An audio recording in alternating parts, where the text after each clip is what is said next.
Kita telah mempelajari beberapa bentuk kesesatan ataupun dari bahasa Inggrisnya fallacies. Yang kita pelajari ini ada 12. Yang kita pelajari ya, yang di dalam kuliah ini, yaitu penolakan terhadap antecedent, menegaskan konsekuensi, the undistributed middle term, ataupun guilty by association, begging the question, the straw man fallacy, the democratic fallacy, post hoc fallacy, the ad hominem fallacy, the quoque fallacy, loaded question fallacy, black and white fallacy, dan kemudian appeal to authority fallacy. Ada yang menanyakan ke saya, apakah hanya 12 fallacy ini saja yang ada? Jawabannya tidak hanya 12 fallacy ini saja yang ada. Jadi ada beberapa macam fallacy yang lain. Gitu ya.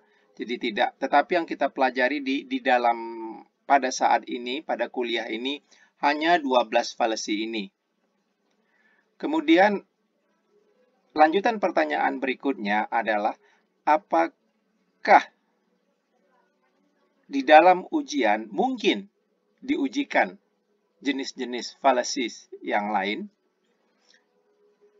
Jawaban saya, seharusnya yang diujikan adalah 12 jenis fallacy yang ada yang telah kita pelajari.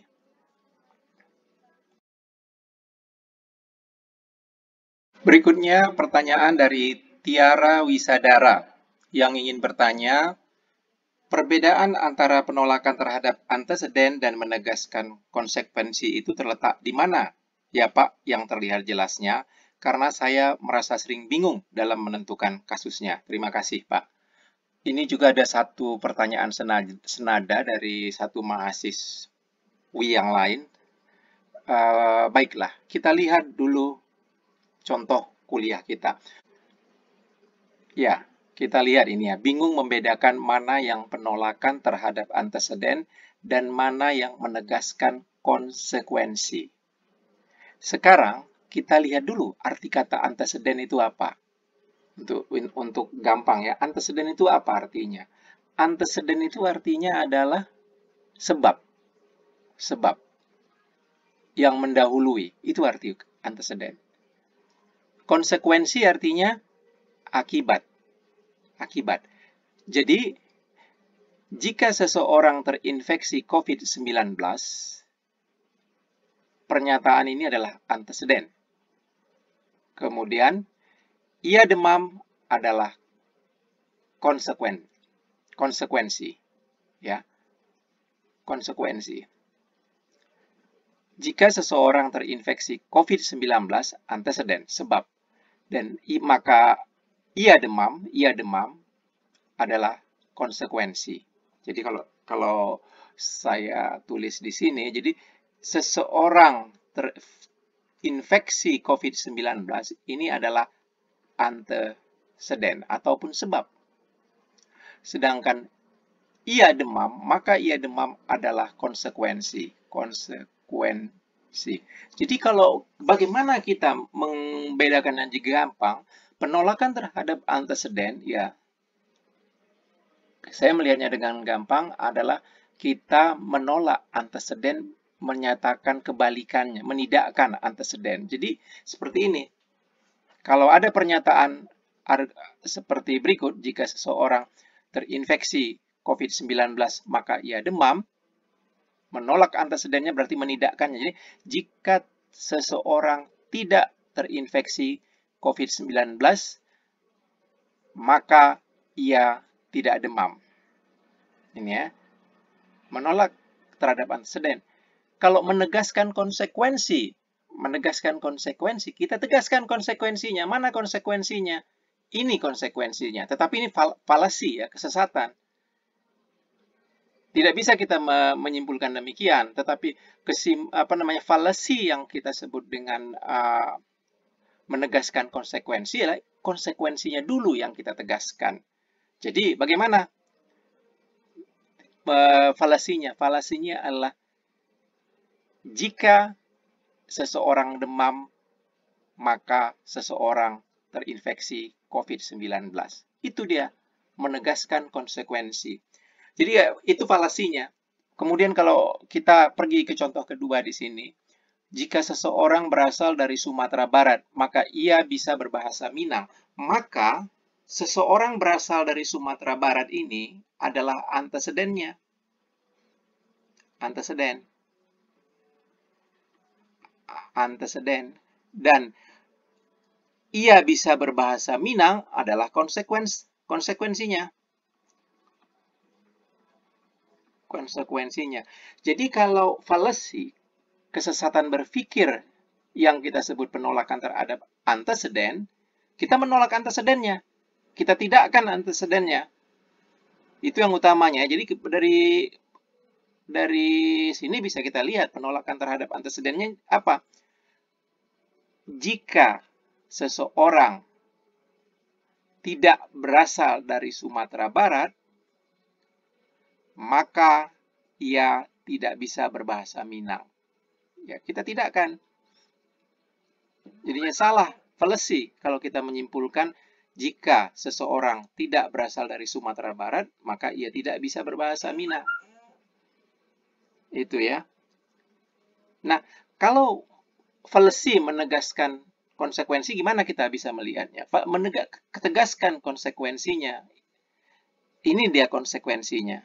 Dan ini fallacy juga ya, saya buat menegaskan konsekuensi dari sini. Apa menegaskan konsekuensinya? Yang fallacy, yaitu bila kita menyimpulkan jika seseorang bisa berbahasa Minang, maka ia berasal dari Sumatera Barat. Itu ya. Demikian. Ini ya. Jika seseorang ibu saya, maka ia seorang wanita. Fallacy menegaskan konsekuensi. Ini ya, ini konsekuensinya dari pernyataan kita, yang kita miliki. Jadi fallacy-nya apa? Bahwa jika seseorang wanita, maka orang tersebut adalah ibu saya. Gitu ya. Kalau fallacy menolak anteceden apa? Fallacy juga ya. Jika seseorang bukan ibu saya, maka ia bukan seorang wanita. Nah, itu fallacy juga. Jadi begitu memudahkan kita membedakan mana yang menolak anteceden, mana yang menegaskan konsekuensi. Fallacy ya, fallacy, jenis fallacy-nya. Oh iya, pertanyaan yang senada datang juga dari Afris Setia Intan Amanda. Izin bertanya Pak, perbedaan lebih detail antara kesesatan penolakan terhadap anteceden dan menegaskan konsekuensi itu bagaimana Pak? Di video ada satu contoh yang sama. Terima kasih. Mudah-mudahan dari penjelasan saya tadi ya bisa membantu pemahaman untuk Afris Setia Intan Amanda. Kemudian selanjutnya pertanyaan dari Muhammad Fawas.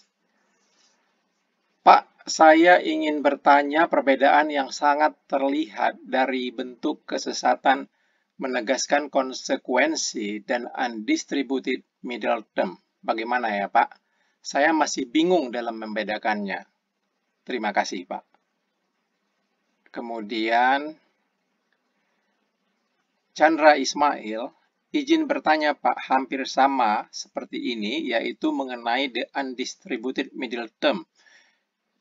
Bisa disimpulkan kalau fallacy ini dapat erat kaitannya dengan suatu instansi atau penduduk di suatu daerah, Pak. Terima kasih. Ya, pertanyaan pertama, saya jawab dulu pertanyaan dari Muhammad Fawas.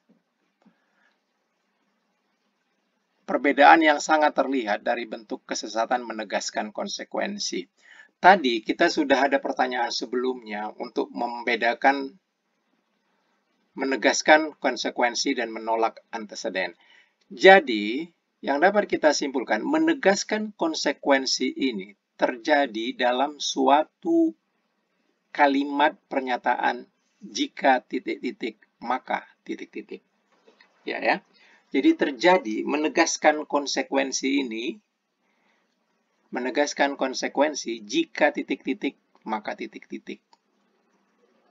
Terjadi pada pernyataan seperti itu. Dan kita melakukan fallacy, jadinya kalau ada suatu pernyataan di sini jika P maka Q, nah ini P ini kita sebut antecedent. Q ini kita sebut konsekuensi. Kita melakukan fallacy jika apa? Jika kita membuat pernyataan baru, jika Q maka P. Q ini kan tadi konsekuensi. Kita tegaskan, jika Q maka P. Nah, itu belum tentu benar, itu fallacy. Jika kita memiliki pernyataan jika P maka Q, kemudian kita buat pernyataan baru jika Q maka P, itu kekeliruan, fallacy, yang kita sebut dengan jenis menegaskan konsekuensi. Jadi terjadinya bentuk kesesatan menegaskan konsekuensi itu pada kalimat atau pernyataan berjenis jika P maka Q. Kemudian undistributed middle term bagaimana, Pak? Undistributed middle term. Kita lihat undistributed middle term. Guilty by association. Undistributed, tidak terdistribusi. Ini tidak terdistribusi dengan baik. Itu melihatnya. Ini ada dengan hubungan dengan beberapa atau semua gitu ya. Contohnya di sini, beberapa orang terinfeksi COVID-19 adalah dosen IPB. Kita memiliki pernyataan seperti ini. Kemudian kita simpulkan, jika Abdul seorang dosen IPB, maka ia terinfeksi COVID-19. Ini kan tidak terdistribusi dengan baik. Kenapa? Karena hanya beberapa orang yang terinfeksi COVID-19 adalah dosen IPB. Terus disimpulkan, jika Abdul seorang dosen IPB, maka ia terinfeksi COVID-19. Ya, belum tentu. Belum tentu. Ya. Jadi kalau kita buat seperti ini orang yang terinfeksi, himpunan terinfeksi COVID-19. Ini himpunan dosen IPB. Ini terinfeksi COVID-19. Terinfeksi COVID-19. Dan ini himpunan dosen IPB. Beberapa orang yang terinfeksi COVID-19 adalah dosen IPB. Ini beberapa. Kemudian kita menyimpulkan bahwa jika Abdul seorang dosen IPB, maka ia terinfeksi COVID-19. Ini tidak terdistribusi. Padahal kan mungkin saja Abdul berada di sini, dosen IPB yang tidak terinfeksi COVID-19. Gitu. Jadi ini kuncinya tidak terdistribusi dengan baik. Demikian juga dengan contoh selanjutnya. Beberapa pelaku curanmor berasal dari provinsi antah berantah. Nah, kalau kita buat diagramnya di sini, ini pelaku curanmor,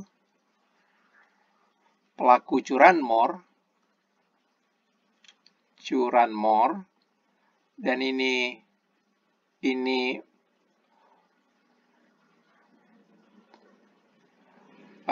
provinsi penduduk provinsi antah berantah. Ini beberapa pelaku curanmor berasal dari provinsi antah berantah. Dari kenyataan ini tidak dapat disimpulkan bahwa jika Robert berasal dari provinsi antah berantah, maka ia adalah pelaku curanmor. Ini ya karena bisa aja Robertnya di sini yang bukan pelaku curanmor, tetapi ia adalah berasal dari provinsi antah berantah. Nah, inilah yang kita sebut undistributed middle term. Tidak terdistribusi logikanya dengan baik. Selanjutnya, tadi pertanyaannya dari Chandra Ismail, apakah bisa disimpulkan kalau fallacy jenis undistributed middle term ini erat kaitannya dengan suatu instansi atau penduduk di suatu daerah, Pak. Ya nggak mesti, tidak. Ini tidak. Jawabannya tidak. Bisa contoh-contoh yang lain. Ya. Sebagai contoh, beberapa soal ujian matematika berpikir logis adalah contoh-contoh dari slide kuliah. Dan Anda salah kalau membuat kesimpulan jika contoh dari slide kuliah, maka menjadi soal dalam ujian matematika berpikir logis. Pertanyaan selanjutnya dari Danaita. Pak, izin bertanya mengenai post hoc fallacy. Dari strukturnya A diikutin oleh B, maka disimpulkan A menyebabkan B. Itu yang salah, fallacy ya. Kalau kita simpulkan A menyebabkan B, strukturnya A diikuti oleh B, kemudian kita menyimpulkan A menyebabkan B, itu fallacy. Bisa menjadi penyebab lain, itu saya masih bingung penggunaannya dalam konteks apa ya Pak. Terima kasih. Jadi fallacy jenis post hoc fallacy ini kalau kita amati misalkan setelah A, setelah yang ini tadi ya, setelah strukturnya ya, setelah A kemudian B, kemudian terjadi B, kemudian kita menyimpulkan A menyebabkan B, A menyebabkan B. Inilah fallacy. Salah bila kita menyimpulkan demikian, sesat. Jadi misalkan aja saya punya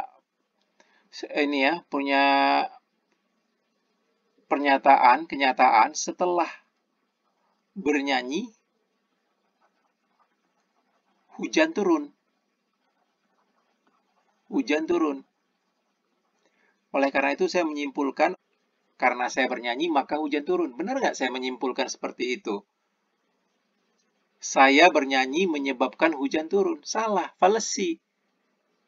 Bisa jadi penyebab lain. Ini ya, makanya bisa jadi penyebab lain. Jadinya hujan turun ini bukan karena saya bernyanyi.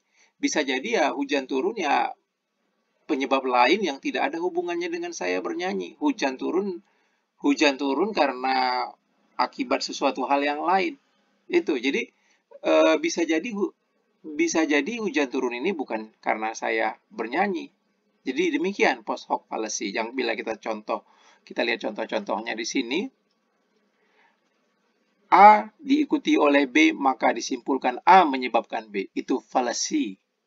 Padahal bisa jadi ada penyebab lain. Ini ya. Contoh yang kedua saya ambil. Setelah berkembangnya berbagai tempat kuliner di Bogor, kriminalitas meningkat di Bogor. Kemudian kita menyimpulkan perkembangan tempat kuliner di Bogor menyebabkan kriminalitas meningkat di Bogor. Nah, ini fallacy. Kesesatan. Kenapa kesesatan? Karena bisa jadi ini kriminalitas meningkat bukan karena berkembangnya tempat kuliner. Itulah yang disebabkan kenapa di sini tuliskan bisa jadi ada penyebab lain. Bukan A yang menyebabkan B. Bisa jadi ada penyebab lain. Demikian ya.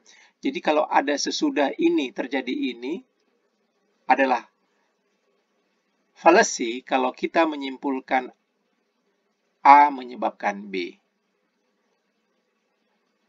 Sesudah A terjadi B adalah fallacy bila kita menyimpulkan A menyebabkan B, karena bisa jadi ada penyebab lain. Semoga membantu dan menjadi jelas ya.